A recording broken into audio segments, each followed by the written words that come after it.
స్థలమునకు చేరి వచ్చారు. మీ కుమారుడు మాటలాడుటకు ముందుగా కొన్ని మాటలను మీ లేఖనములలో నుంచి ఎత్తి మీ పిల్లలకు వివరించుచుండగా నాకు సహాయం చేయండి.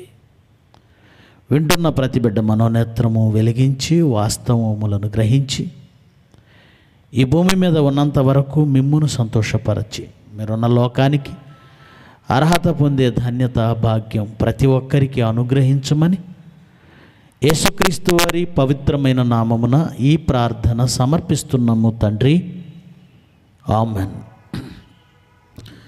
ప్రియమైన దేవుని వర్లారా, రాత్రి దినం చాలా మంచి సంగతులు ముఖ్య వాక్యోపదేశకుల ద్వారా మనం వినగలిగాం. ఇక నేటి దినమున ముఖ్య సందేశానికి ముందు కొన్ని విలువైన ప్రాముఖ్యమైన సంగతులు వాక్యము నుంచి ఆలోచన చేద్దాం. ప్రియులారా, బైబిల్ అనే మహాజ్ఞాన గ్రంథమును ఈ ప్రపంచానికి పరిచయం చేయడంలో మనకు ముందున్న తరాలు చాలా పెద్ద పొరపాటు చేశాయి అని నేను భావిస్తున్నాను. నిజంగా బైబిల్ అర్థమై ఉంటే దాన్ని ఈ ప్రపంచానికి ఎలా పరిచయం చేయాలి నిజంగా అర్థమై ఉంటే ఒక అవగాహన క్రైస్తవ్యానికి ఉండేది. ఈరోజు ఏంటి ప్రపంచ దేశాలలో లేదా ప్రస్తుతం ఉన్న మన పరిస్థితులను బట్టి మన దేశంలో క్రైస్తవ్యానికి ఉన్న విలువేంటి, క్రైస్తవ్యంపై ఉన్న అభిప్రాయం ఏంటి, బైబిల్పై వాళ్ళకున్న అభిప్రాయం ఏమిటంటే అన్ని మతాలలో వారిది ఒక మతం. మిగిలిన వారికి ఎలాగో దేవుళ్ళు ఉన్నారు, మిగిలిన వారికి ఎలాగ ఆరాధనా క్రమాలు ఉంటాయో, మిగిలిన వారికి ఎలా అర్చనాచారాదులు ఉంటాయో, రోజుల మార్పు కావచ్చు, పద్ధతుల మార్పు కావచ్చు, విధానాలలో మార్పులు ఉండొచ్చు, కానీ అందరూ చేసేది ఒకటే, వీళ్ళు చేసేది అదే. దేవాలయ అవసరాలు తీర్చని ఎలాగూ ఇతర మతస్థులు అడుగుతారు, వీళ్ళు కూడా అదే అవసరాలు తీర్చని అడుగుతారు. దేవాలయ కష్టాలు తీర్చని మిగిలిన వాళ్ళు ఎలా అడుగుతారో వీళ్ళు అంతే అడుగుతారు. దేవుని నమ్ముకుంటే అద్భుతాలు జరిగాయని మిగిలిన వాళ్ళు ఎలా చెబుతారో వీళ్ళు అలాగే చెబుతారు. అంతకు మించి ప్రత్యేకత ఏమీ క్రైస్తవ్యానికి లేదు, బైబిల్కి లేదు, వాళ్ళు చెబుతున్న దేవుడికి లేదని ఈరోజు ప్రపంచ మనుషుల మధ్య ఒక అభిప్రాయం ఏర్పడింది. ఎవరు ఒప్పుకున్నా ఒప్పుకోకపోయినా అది ఖచ్చితంగా మన ఫెయిల్యూర్గానే, అంటే మన ముందటి తరాలలో ఉన్నవారి ఫెయిల్యూర్గానే మనం అంగీకరించక తప్పదు. మనమే సరిగ్గా పరిచయం చేయలేదు. నిజంగా బైబిల్ని ఆలోచిస్తుంటే ఈరోజు ఒక కోణాన్ని నేను మీకు పరిచయం చేస్తే అసలు ఏమనాలి బైబిల్ని, అసలు ఎంత గొప్ప మాట అయినా సరిపోతుందా బైబిల్కి? అది మనుష్యుల భవిష్యవాణి లేదా గతము తాలూకు సువాసనలు వెదజల్లిన చరిత్ర పుస్తకమా, లేదా దాని మదిలో ఉన్న విషయ విజ్ఞానమును బయటపెట్టిన విజ్ఞానపు గన, మానవ బ్రతుకుల పరమార్థాన్ని తెలిపిన అద్భుత గ్రంథమా? ఎన్ని కోణాలు, ఎన్ని జ్ఞానపు సంగతులు బైబిల్లో ఉన్నాయో ఈరోజు కొన్ని సంగతులు మీ ముందుంచాలి అని నేను భావిస్తూ ఉన్నాను. ప్రియమైన, నేను చాలాసార్లు ఒక విషయాన్ని ఆలోచిస్తూ ఉండేవాడిని. అదేమిటంటే, ఈ ప్రపంచంలో తమకంటూ చరిత్ర పుటల్లో గొప్ప స్థానాన్ని మిగుల్చుకొని ఇప్పటికీ ఇన్ని వేల సంవత్సరాలు గడిచిన ఇప్పటికీ ప్రజల మధ్య పేరు చెప్పగానే తెలియని వారు లేరన్నట్లుగా చరిత్ర పుటల్లో తమకంటూ కొంత స్థానాన్ని సంపాదించుకున్న వాళ్ళు ఉన్నారు. ఒక అలెగ్జాండర్ ది గ్రేట్ ఎప్పటి వాడతను అంటే క్రీస్తుకు పూర్వం ఉన్నవాడు. సుమారుగా 300 సంవత్సరాల క్రితం వాడు, క్రీస్తుకు పూర్వం సుమారుగా 325 సంవత్సరాల క్రితం ఉన్నవాడు. ఎప్పటికీ క్రీస్తు ఈ భూమి మీదకి వచ్చి 2000 సంవత్సరాలు దాటింది. 2000 సంవత్సరాలకు పూర్వం అనగా 2300 సంవత్సరాలకు పూర్వం ఉన్న ఒక అలెగ్జాండర్ అనే రాజు ఇప్పటికీ ప్రపంచానికి జ్ఞాపకం ఉండడం, ఆ పేరు చెప్పగానే ఆ పేరు తెలియని వాళ్ళు లేకపోవడం. అంత పేరు ప్రతిష్టలు ఉన్నాయంటే ఉన్నాయి. చరిత్ర పుటల్లో అతనికి ఒక స్థానం ఉంది. ఆయనకు ముందు మెడో పర్షియన్ కింగ్డమ్, ఆయనకు ముందు బాబిలోనియన్స్ పరిపాలించిన వారి పరిపాలన చరిత్ర, ఆ తర్వాత రోమన్ అంపైరిజం, రోమా ప్రభువులు. నేనేం ఆలోచించేవాడిని అంటే, ప్రపంచాన్ని ఎంతగా ఆక్రమించి లేదా ఆక్రమించవచ్చు, లేదా వారి ప్రాబల్యాన్ని, ప్రభావాన్ని ప్రపంచంపై చూపచ్చు. ఎంత ప్రభావం చూపిన అలెగ్జాండర్, ఆయన వంశము, ఆయన తాలూకు వారసులు ఎక్కడైనా ఉన్నారా? ఆ వంశం అలా ఎందుకు కొనసాగలేదు? ఆ వంశం ఎందుకు ప్రపంచంలో కనబడడం లేదు, నిలబడలేదు? ఏమై ఉంటారు? బబులోను చక్రవర్తులు, వారి వారసత్వం ఎక్కడ? రోమన్ చక్రవర్తులు, వారి వారసత్వం ఎక్కడ? మానవ పారసీకులు, వారి వారసత్వం ఎక్కడ? ఇలా ఆలోచిస్తూ పోతే చరిత్రలో గొప్ప గొప్ప రాజులు, కాకతీయులు, చోళులు,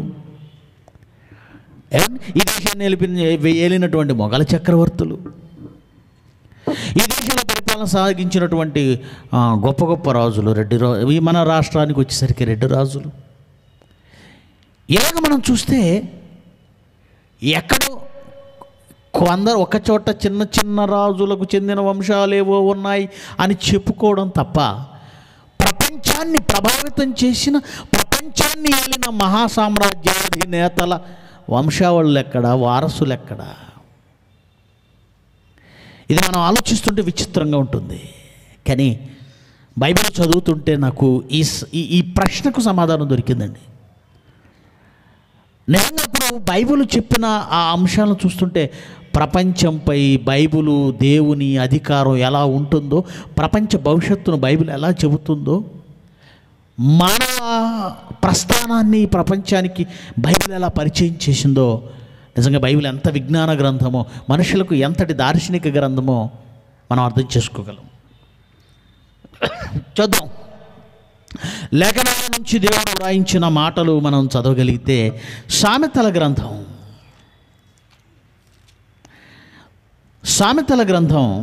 10వ అధ్యాయము 30వ వచనం. సామెతల గ్రంథం 10వ అధ్యాయము 30వ వచనం. నీతిమంతుడు ఎన్నడును కదిలింపబడడు, భక్తిహీనులు దేశంలో నివసించరు. మనసులో పెట్టుకోండి మాటల్ని. నీతిమంతుడు ఎన్నడూ కదిలించబడడు, భక్తిహీనులు దేశములో నివసింపరు. ఇక 12వ అధ్యాయం చూద్దాం. అదే సామెతల గ్రంథంలో 12వ అధ్యాయము 3వ వచనం చదువుదాం. 3వ వచనం. భక్తిహీనత వలన ఎవరును స్థిరపరచబడరు, నీతిమంతుల వేరు మూలం. వేరు అంటే చెట్లకు వేర్లు ఉంటాయి, మనుషులకు వేర్లు ఉంటాయా అని కాదు. ఇక్కడ వేరంటే మూలం. నీతిమంతుల వేరు కదలదు. ఏ వచనం చూడండి. భక్తిహీనులు పాడైలేకపోదురు, నీతిమంతుల ఇల్లు నిలుచును. ఏం నిలుస్తుందట? నీతిమంతుల ఇల్లు నిలుచును. అలాగే 14వ అధ్యాయం. ఇవన్నీ మీరు రాసుకోవాలి, ఎందుకంటే వీటిలోనే అసలు సారము, అసలు జ్ఞానము ఇప్పుడు మనం చెప్పబోయే దాని విషయం ఇందులోనే ఉంది. విషయం ఇందులోనే ఉంది.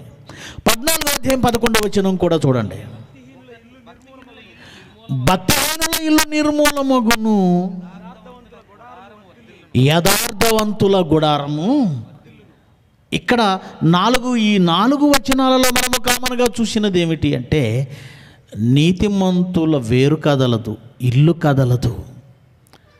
నీతిమంతులు దేశంలో నివసిస్తారు, భక్తిహీనులు దేశంలో కనబడరు.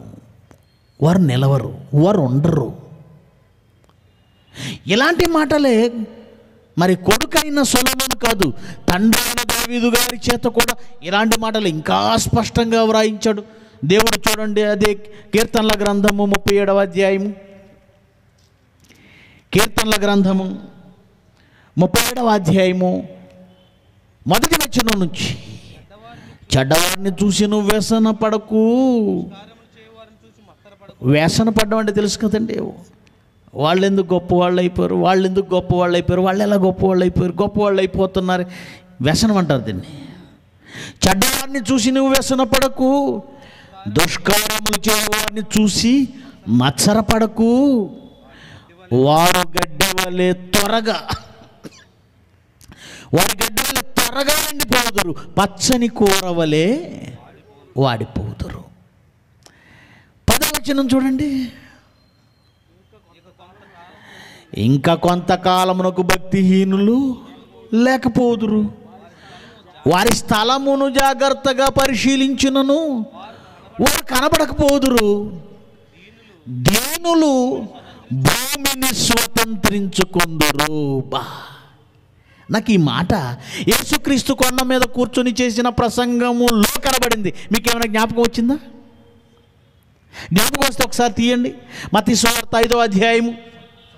దీన్ని ఇలాగే ఉంచండి, మరలా వద్దాం, ఈ 37వ అధ్యాయానికి మరలా వద్దాం.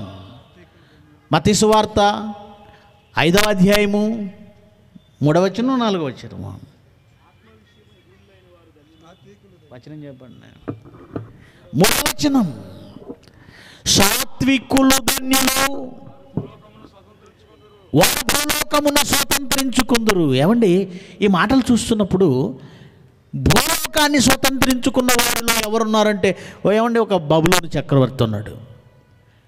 భయంకరమైన రక్తపాతం సృష్టించాడు, భూలోకాన్ని ఆక్యుపై చేశాడు. మొదటి చక్రవర్తి అతనే కదండి, ప్రపంచాన్ని ఏలిన మొదటి చక్రవర్తి నెబుకద్నెజర్, బబులోను చక్రవర్తులు. ఇశ్రాయేలు దేశాన్ని ఆక్రమించడానికి కూడా దండెత్తి, ఏమండి, ఆ యెరూషలేము పట్టణాన్ని తగలబెట్టాడు, దేవాలయాన్ని తగలబెట్టాడు. ఎంతటి రక్తపాతం సృష్టించారు, ఎంతటి దారుణాలకు సృష్టించారు, ఎన్ని ఘోరాలకు ఒడగెట్టారు. చరిత్ర చూస్తుంటే ప్రపంచాన్ని ఏలిన 4 సామ్రాజ్యాలు క్రీస్తుకు పూర్వం, ఆ తర్వాత ప్రపంచాన్ని ఏలిన బ్రిటిష్ సామ్రాజ్యం, ప్రతి దేశాన్ని ఆక్రమించుకున్న వాళ్ళ చరిత్ర చూస్తే రక్తపాతం సృష్టించారు. కానీ దానికి భిన్నముగా బైబిల్ అంటుంది, సాత్వికులు ధన్యులు, వారు భూలోకాన్ని స్వతంత్రించుకుంటారా. అదేమిటంటే, చరిత్రలో రక్తపాతాన్ని సృష్టించి వాళ్ళు భూమిని స్వతంత్రించుకొని భూలోకాన్ని వాళ్ళు వెళితే దేవుడు ఎలా మాట్లాడాడు ఏంటని చాలా కాలం ఆలోచించారండి. అదే మత్తయి సువార్త 5వ అధ్యాయం 3వ వచనం చదివి. కానీ దానికి ఒక ఆన్సర్ కనబడుతుంది. అదేమిటి అంటే, నాయన, వాళ్ళు వర్ధిల్లుతారు, పచ్చని గడ్డి వలె కనబడతారు, పచ్చని కూర మొక్క వలె. కానీ వాళ్ళు ఏమైపోతారట, త్వరగా వాడిపోతారు. త్వరగా అంటే భక్తిహీనులైన వాళ్ళు, దేవునిని నమ్మని వాళ్ళు, దేవుని యందు విశ్వాసము లేని వాళ్ళు, ఈ ప్రపంచంలో గొప్పవాళ్ళైనా, ప్రపంచ రాజ్యాధికారానికి వచ్చిన, తన బలముతో తన హస్తగతము చేసుకొని ప్రపంచాన్ని ఉక్కి పిడికలతో అణిచిన వాళ్ళైనా, దేవుని విశ్వసించని వాడి గతి ఏమవుతుందట, త్వరగా ఎండిపోతారు. దాన్ని ఎవరు స్వతంత్రించుకుంటారట, భూమిని. 10వ వచనంలో, ఇంకా కొంతకాలమునకు భక్తిహీనులు కనబడరు, వారి స్థలమును జాగ్రత్తగా పరిశీలించినను వారు కనబడకపోదురు. దీనులు భూమిని స్వతంత్రించుకుందురు. దీనులు భూమిని స్వతంత్రించుకుందురు. ఇక 28వ వచనము చివరి మాట, అలాగే 29వ వచనం, అదే 37వ అధ్యాయం, కీర్తనల గ్రంథం 37వ అధ్యాయం 28 చివరి మాట, భక్తిహీనుల సంతానము నిర్మూలమగును, నీతిమంతులు భూమిని స్వతంత్రించుకుందరు, వారు దానిలో నిత్యము నివసించదరు. మళ్ళీ అదే మాట, యేసుక్రీస్తు మాటలాడిన మాటలలో చాలా పాత నిబంధనలో ఉన్న మాటలను రిపీట్ చేసి వాటికి సరైన వివరణ ఇచ్చాడండి ఆయన. సాత్వికులు ధన్యులు, వారు భూలోకమును స్వతంత్రించుకుందరు అన్న మాటను దావీదు అంతకు ముందు చూడండి ఎలా మాట్లాడుతున్నాడో. 34వ వచనం, యెహోవా కొరకు కనిపెట్టుకుని ఉండుము, ఆయన మార్గమును అనుసరించుము. భూమిని స్వతంత్రించుకున్నట్లు ఆయన నిన్ను హెచ్చించును. భక్తిహీనులు నిర్మూలము కాగా నీవు చూచెదవు. భక్తిహీనుడు ఎంతో ప్రబలి ఉండుట నేను చూచియుంటిని. అది మొలిచిన చోటనే విస్తరించిన చెట్టు వలె వాడు వర్ధిల్లి ఉండెను. అయినను ఒకడు దారిన పోయి చూడగా వాడు లేకపోయాను. వాటి వండర్ఫుల్ అండి. నెబుకద్నెజరుకు ఒకనాడు కల వచ్చిందండి. ఆ కలలో ఆకాశమునంటూ కొమ్మలు కలిగిన ఒక మహావృక్షం కనబడింది. ఆకాశ పక్షులు దాని యందు నివసిస్తున్నాయి. చూచుచుండగానే ఒకడు వచ్చి దాని మొదలు నరికి వేశాడు. అవి నేల కూలిపోయింది. ఆ వృక్షం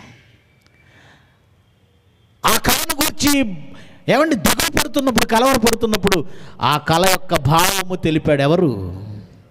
దానియేలు. రాజా, నువ్వే. ఆ మహావృక్షం ఎవరు? నువ్వే. ఆకాశమునంటూ కొమ్మలు విస్తరించింది. ఆకాశ పక్షులు వచ్చి దానిలో నివాసం ఉన్నాయి. సమస్త జీవులకు ఆహారం ఉంది. కానీ నువ్వు గర్వించావు కదా, మొద్దు నరకబడుతుంది. ఏమంటున్నాడండి ఇక్కడ దావీదు గారు అన్నమాట చూడండి, ఎంత చక్కగా నెబుకద్నెజరుకు సరిపోయిందన్నమాట.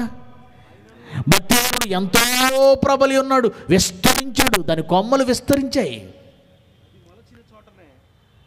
అది మొలిచిన చోటనే విస్తరించిన చెట్టు వలె. మహబూబ్ నగర్లో ఒక వృక్షం ఉందండి, మర్రి వృక్షం, ఓడల మర్రి. దాని మొదలెక్కడుందో తెలియదటండి. ఏమండి, విస్తారం కొన్ని కిలోమీటర్ల దూరంలో అది విస్తరించి విస్తరించి విస్తరించి విస్తరించి విస్తరించి అలాగూ నెబుకద్నెజరు కూడా విస్తరించాడు. కానీ చివరికి ఏమైపోతున్నారట? అది మొలిచిన చోటనే విస్తరించిన చెట్టు వల్ల వాడు వర్ధిల్లి ఉండెను. ఆయనను ఒకడు దారిని పోయి చూడగా వాడు లేకపోయాను.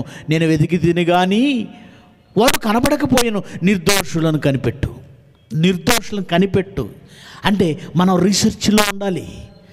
దేవుని మాటలను చదివిన తర్వాత, అర్థమైన తర్వాత ఒక్కసారి భక్తిహీనుల మీద మనసు పెట్టు, నీతిమంతులను గురించి ఆలోచించు, నిర్దోషులను మనసును పెట్టు, భక్తిహీనులను మనసును పెట్టు. ఏం జరుగుతుందో ఒక్కసారి చూడు, చరిత్రను తిరగాయి. నిర్దోషులను కనిపెట్టుము, యథార్థవంతులను చూడుము. సమాధానపరచువారి సంతతి నిలుచును గాని ఒకడైనా నిలవకుండా అపరాధులు నశించుదురు.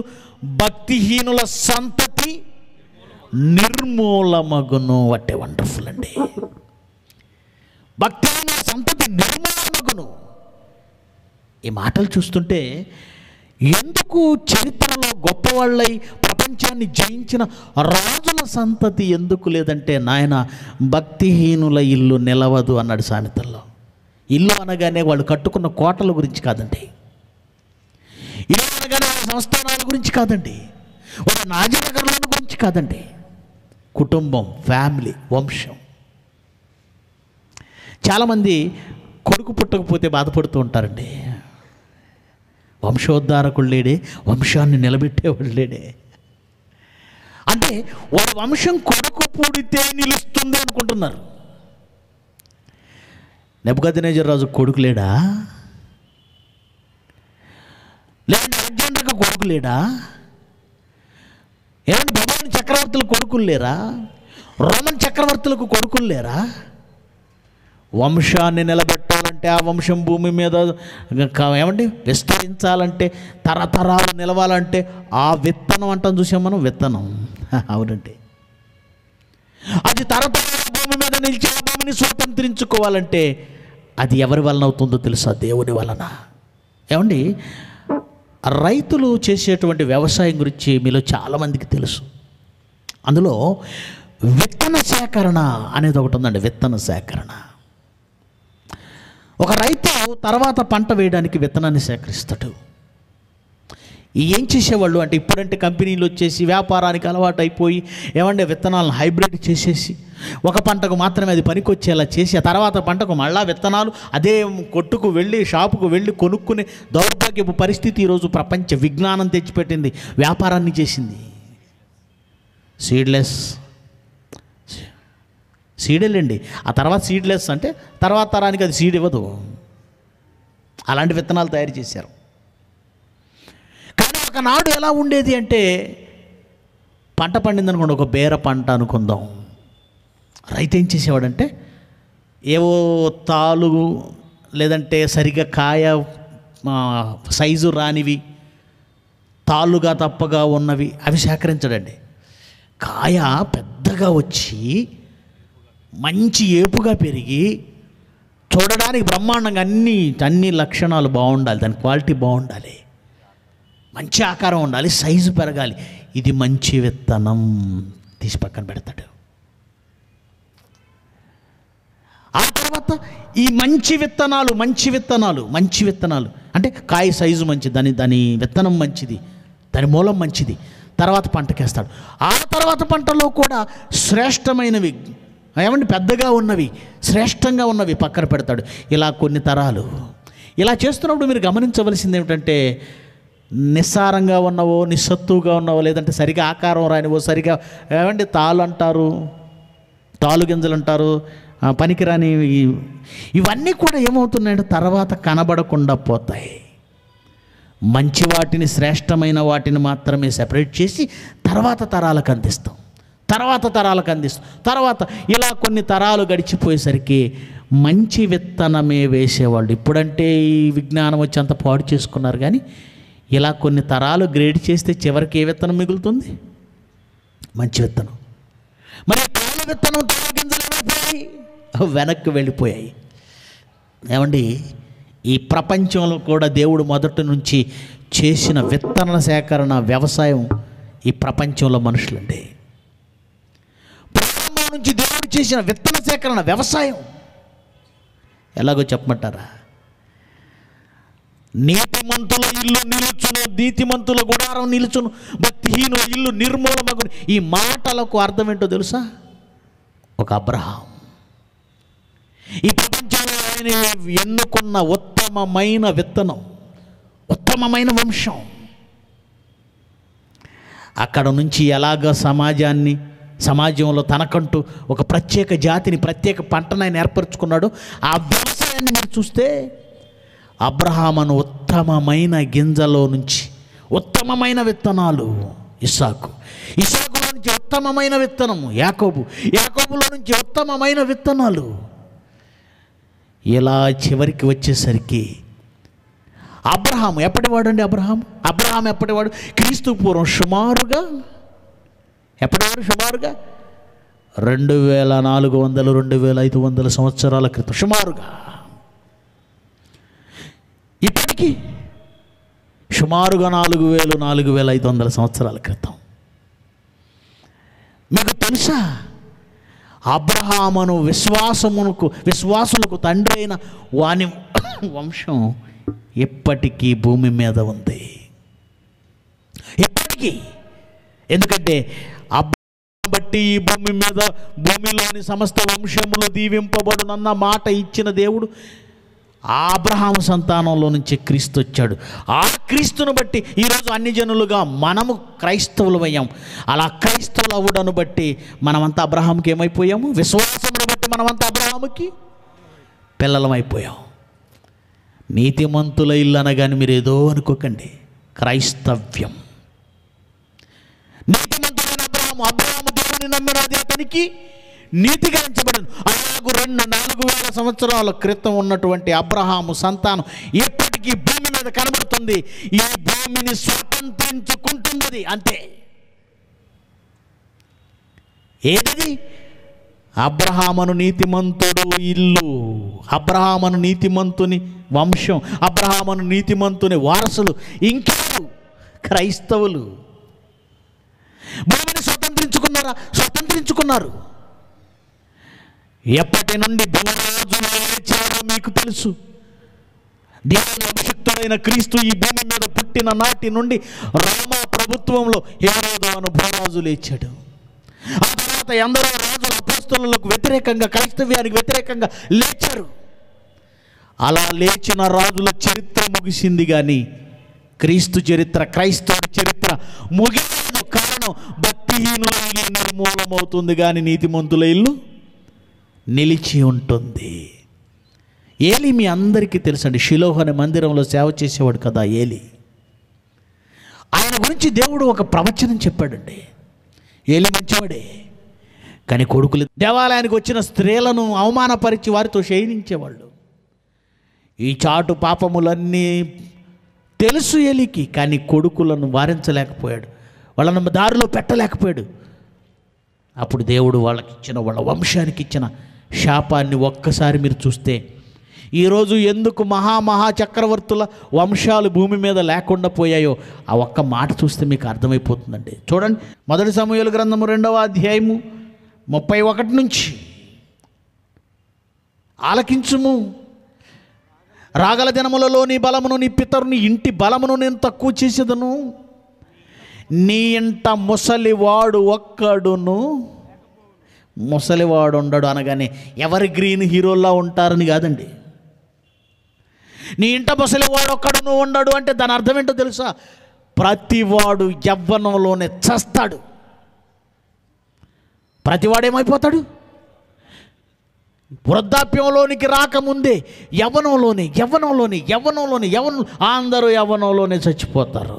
చదవండి, నీ ఇంట ముసలివాడు ఒక్కడును లేకపోవును. యెహోవా ఇశ్రాయేలుకు చేయదలిచిన మేలుల విషయంలో నా నివాస స్థలమునకు అపాయము కలగ్గా నీవు చూతూ ఎప్పటికీ నీ ఇంట ముసలివాడు ఉండడు.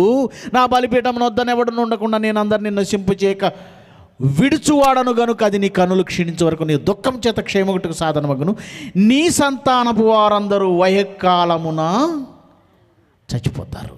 ఆ తర్వాత ఫిలిష్తీయులతో యుద్ధం. నెక్స్ట్ ఫ్యూ డేస్ హోఫ్ని, ఫినెహాసులు హతమైపోయారు. ఆ తర్వాత సొలొమోను రాజయ్యాడు. అబ్యాతారును యాజకుడిగా ఉండకుండా తొలగించేశాడు. ఈ అబ్యాతారు ఎవరు? ఇదిగో ఇతని వంశమే. అలాగు షిలోహులో దేవుడిచ్చిన మాటను నెరవేర్చాడు. వారి వంశం పక్కకు పోయింది.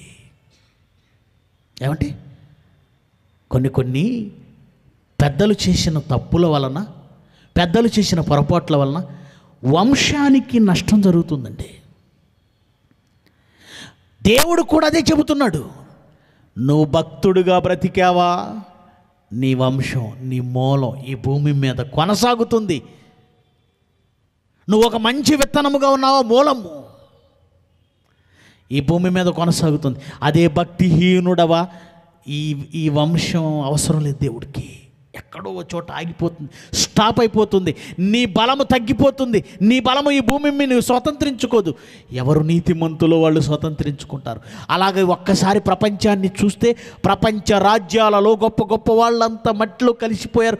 వారి వంశాలు కనబడడం లేదు, వారి వారసులు కనబడడం లేదు. కానీ ఎప్పుడో క్రీస్తు పూర్వం సుమారు 2300-400 సంవత్సరాల క్రితం ఉన్న అబ్రహాము అను ఆయన వంశము ఎప్పటికీ భూమి మీద కొనసాగుతూ నీతిమంతుల గుడారము వర్తిల్లును, నీతిమంతుల ఇల్లు నిలిచిపోతుంది, నీతిమంతులు ఈ భూమిని స్వతంత్రించుకుందరు. ఏమండి, చాలామందికి వాస్తవం తెలియక నీతిమంతుల గుడారమైన ఈ క్రైస్తవ్యం లేకుండా చేయాలని ఒకనాడు రోమా ప్రభువులు చేసిన తప్పే, ఒకనాడు ఏమండి గొప్ప గొప్ప వాళ్ళు చక్రవర్తులుగా ఉన్నవాళ్ళు చేసిన తప్పునే, ఎన్నో మతాలు ఒక యోధ మతం చేసిన తప్పునే ఇప్పటికీ చాలామంది చేస్తున్నారు. జ్ఞానము లేని వాళ్ళు, విజ్ఞానము తెలియని వాళ్ళు, బైబిల్ తెలియని వాళ్ళు, దేవుడు ఎరగని వాళ్ళు. ఏమైందో తెలియదండి. ఈ మధ్యకాలంలో చాలామంది క్రైస్తవ్యానికి వ్యతిరేకంగా మాట్లాడుతున్నాడు. రాజకీయమైపోయింది చాలామందికి. మొన్న ఈ మధ్య ఒక ఆయన సినిమా హీరో రాజకీయాల్లోకి వచ్చాడు. ఏమైందో నాకు అర్థం కావడం లేదండి. కృష్ణానదిలో బాప్తిజం తీసుకున్నారట ఒక 30 మంది. మత మార్పిడి జరుగుతుంటే సీఎం ఏం చేస్తున్నాడు అంటున్నాడు. ఇదేంటి? బాప్తిజం అంటే అర్థం తెలుసా? అసలు బాప్తిజం ఎందుకు తీసుకుంటారో తెలుసా? అక్కడికి వచ్చిన వాళ్ళు ఎవరో తెలుసా?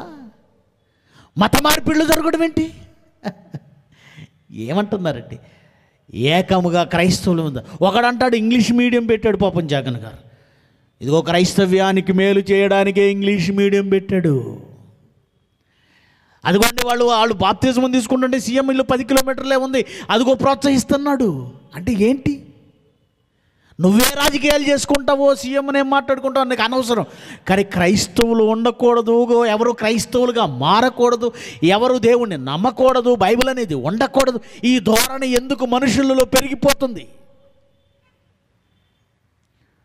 పాపం ఈ పవన్ కళ్యాణ్ గారండి ఏమండి పార్టీ పెట్టాడండి, ఈయన మాట్లాడుతున్నాడండి. నేను షాక్ అయిపోయాను. సినిమా హీరోగా ఉన్నప్పుడేమో అందరూ కావాలి, రాజకీయాల్లోకి వెళ్ళిపోయావు. ఏమండి ఇప్పుడు క్రైస్తవ్యం ఉండకూడదా? ఏంటి నీ ఉద్దేశం? ఏంటి నీ ఉద్దేశం? ఈరోజు మతాన్ని అడ్డం పెట్టుకొని ప్రతివాడు ఈ దేశము ఒకే మతానికి చెందినదై ఉండాలి, క్రైస్తవుడు అనేవాడు ఉండకూడదు. అమాయకుడా, చరిత్రను ఒక్కసారి చూడు.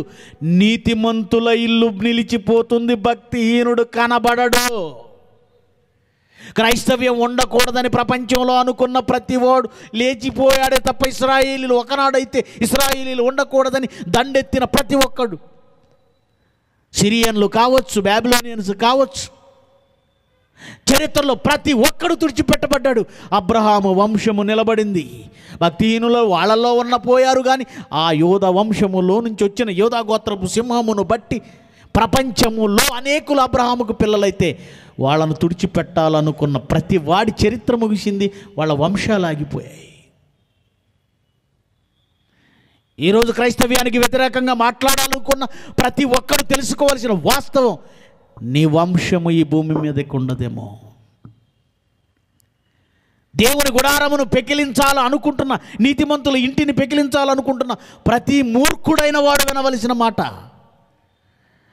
నువ్వు పచ్చగా వర్ధిల్లుతావు, చక్కగా వికసిస్తావు, అవసరమైతే విస్తరిస్తావు, కానీ అంతలోనే కనబడకుండా పోతావు. ఒకడు దారిన పోయిన ఉంటే ఆ దారిని వెళ్ళి ఒకడు చూసినా కనపడ్డట. ఎంత చక్కగా చెప్పండి. మరలా చదవండి 37లో ఆ మాట. చాలామందికి కనువిప్పు కావాలి. దేవుని వాక్యమునకు, దేవుని మాటకు వ్యతిరేకంగా మాట్లాడుతున్న వారందరికీ ఈ మాటలు కనువిప్పు కావాలి. 37 కీర్తన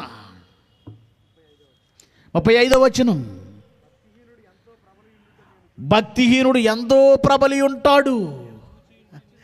భారతదేశమంతా మా హవా మా హవా మా హవా అని అనుకుంటున్న ప్రతివాడు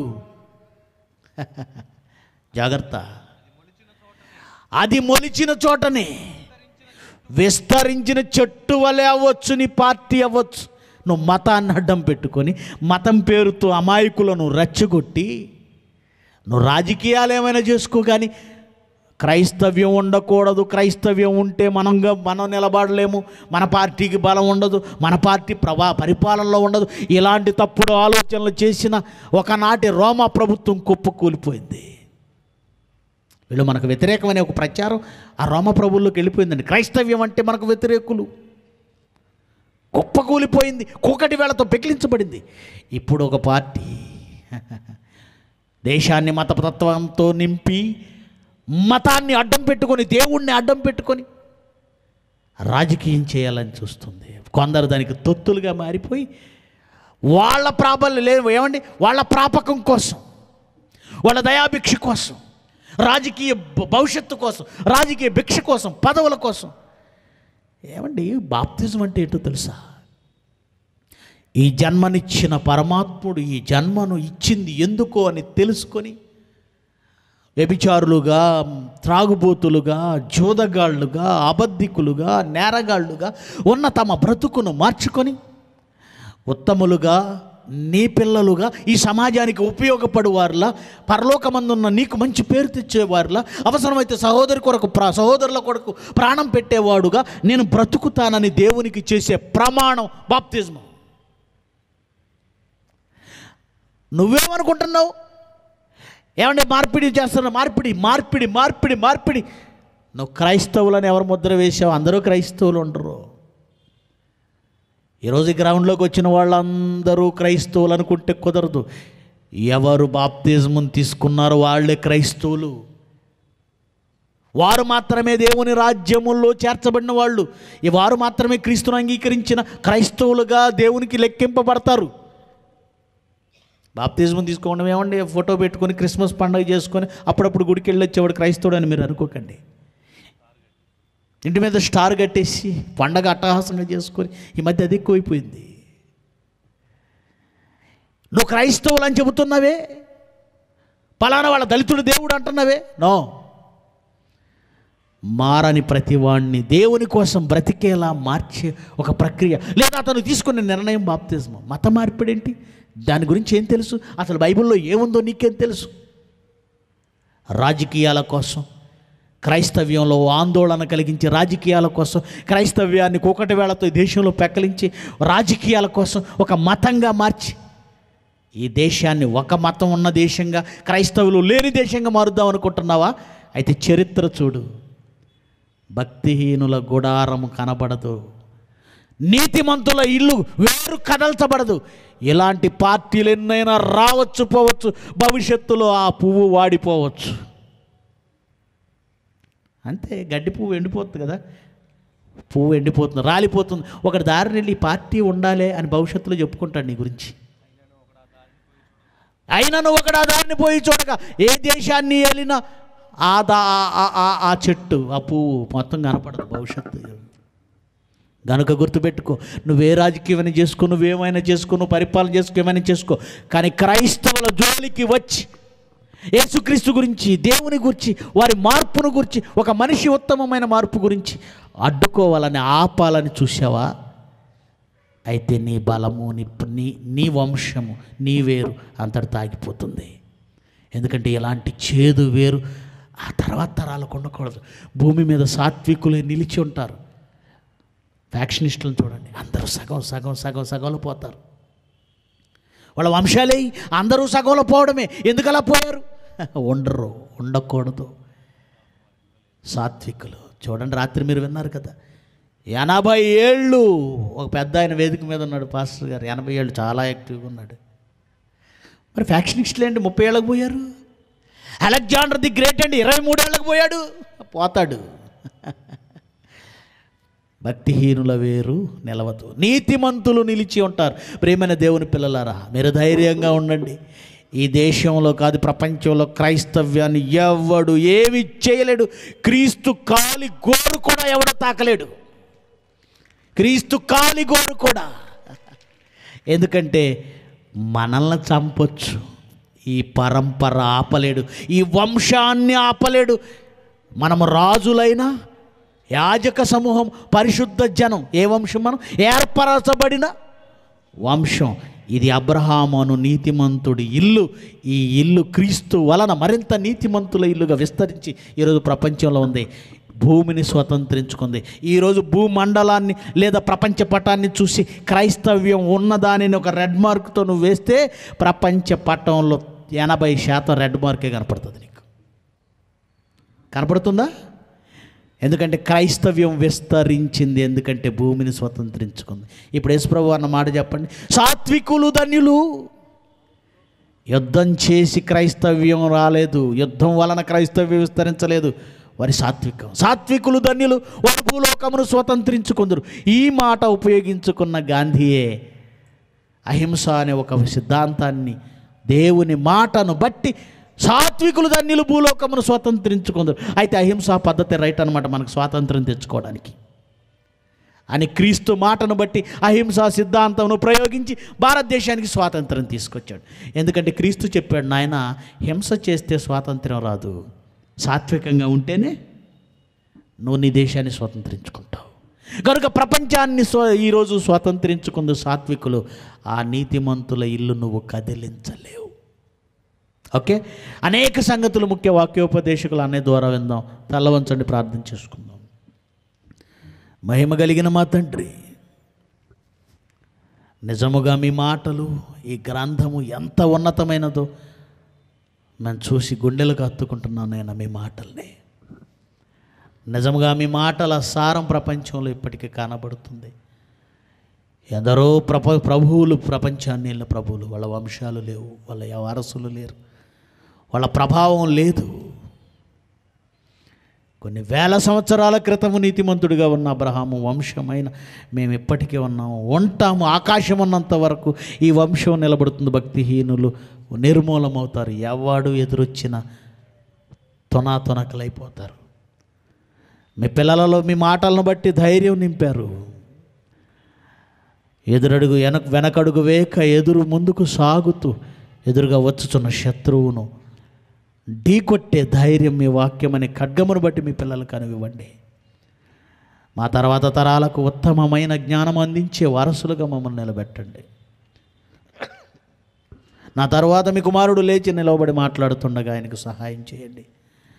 ఉత్తమమైన మాటలతో మీ పిల్లల హృదయాలు నింపబడి మీ కొరకు బ్రతికే ధన్యత నిమ్మని, ₹1,000 ఖర్చుతో ఈ మంచి కార్యక్రమాన్ని జరిగిస్తున్న మీ బిడ్డల కష్టాన్ని దీవించమని యేసుక్రీస్తు వారి శ్రేష్టమైన నామమున ఈ ప్రార్థన సమర్పిస్తున్నాము తండ్రి. ఆమెన్. మీ అందరికీ